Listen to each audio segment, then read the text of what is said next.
আসসালামু আলাইকুম। আজকে আমরা দেখাবো পিটিসি রিলে কিভাবে সিরিজ বোর্ডের মাধ্যমে চেক করা যায়, ভালো কি খারাপ। আগে বোর্ডটা দেখে আমাদের ল্যাম্পটা ঠিক আছে কিনা। ল্যাম্প ঠিক আছে। এখন রিলার আমরা 2 পয়েন্টে ধরে দেখবো যে লাইটটা জ্বলে কিনা। লাইটটা যদি জ্বলে তাহলে কি আমাদের রিলেটা ঠিক আছে। যদি রিলে নষ্ট থাকতো তাহলে আমাদের রিলের ভিতরে যে পাথরটা থাকে ওইটা হয় ভেঙে যেত, না হয় কার্বন জমে যেত। এখন পিটিসি রিলের মধ্যে কি থাকে আমরা একটু খুলে দেখাবো। আমরা রিলেটা আপনাদেরকে খোলা দেখাবো। এই রিলের দুই পাশে আমাদের লক থাকে। লকে হালকা করে টেস্টারে প্রেসার ক্রিয়েট করে বাইরের দিকে চাপ দিব, তাহলে কি রিলের ব্যাক কাভারটা খুলে চলে আসবে। দেখেন আমরা পিটিসি রিলেটা কীভাবে খুলি আপনারা একটু খেয়াল করেন। যেটা সহজেই চলে আসছে। এই দেখেন রিলের দুই টার্মিনালে মাঝে আমাদের কি থাকে, একটা পাথরের মতো ডিভাইস থাকে। এটাই মূলত কি দুই পাশের কন্ট্যাক্টটা কাট ইন অথবা কাট আউট করে থাকে। এখন আমরা দেখব যে এই পাশ থেকে আমরা চেক করে দেখি যে দুইটা সংযোগ পায় কিনা।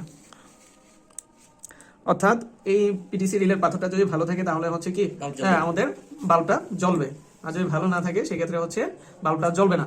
আর বিশেষ করে আমাদের যে পাথরটা থাকে এই পাথরটা অনেক সময় নষ্ট হয়ে যায় অথবা ভেঙে যায়, তখন রিলেটা কাজ করে না। আমরা চাইলে এই পাথরটা অন্য একটা রিলে থেকে পরিবর্তন করে নতুন করে সেট আপ করতে পারবো, এটা খুলে নিয়ে।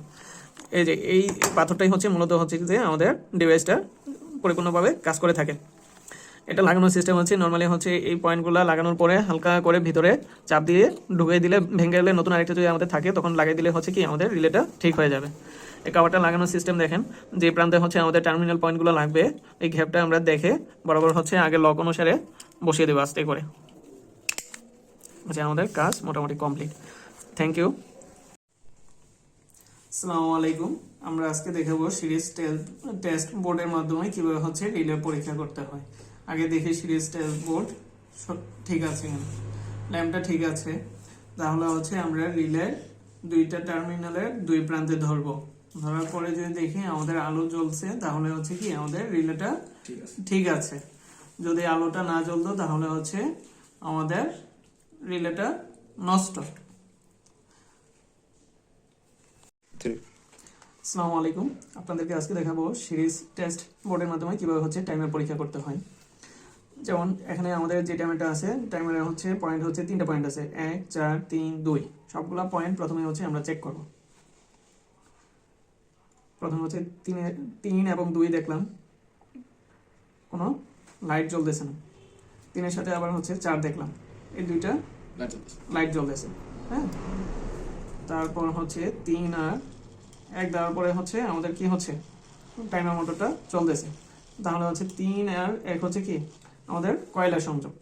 এখন টাইমারের নবটা আমরা ঘুরিয়ে দেখব।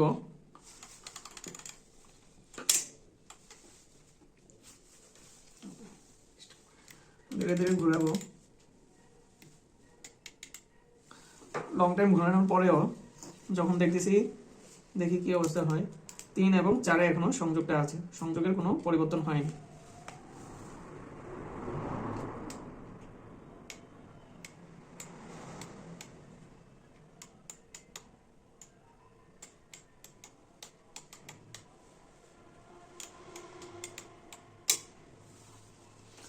এখন হালকা একটা সাউন্ড হলো, দেখি 3 আর 4-এর সংযোগ আছে কিনা। 3 আর 4-এর সংযোগ নাই, এখন আছে 3 এবং 2। এখন 3 এবং 2-এর মাঝে দেখি কত সময় ধরে কন্টিনিউটি দেখায়।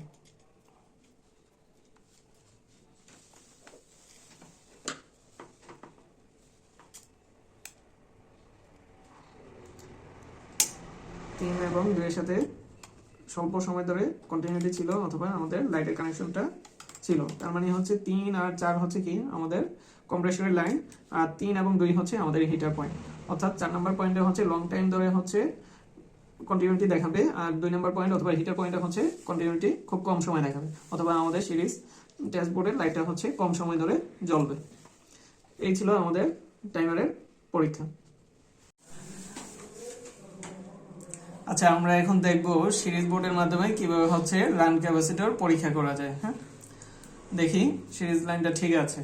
তাহলে ক্যাপাসিটরের দুই প্রান্তে দুইটা কেবল ধরে দেখলাম যে আমাদের লাইটটা জ্বলতেছে। এখন ক্যাপাসিটরটা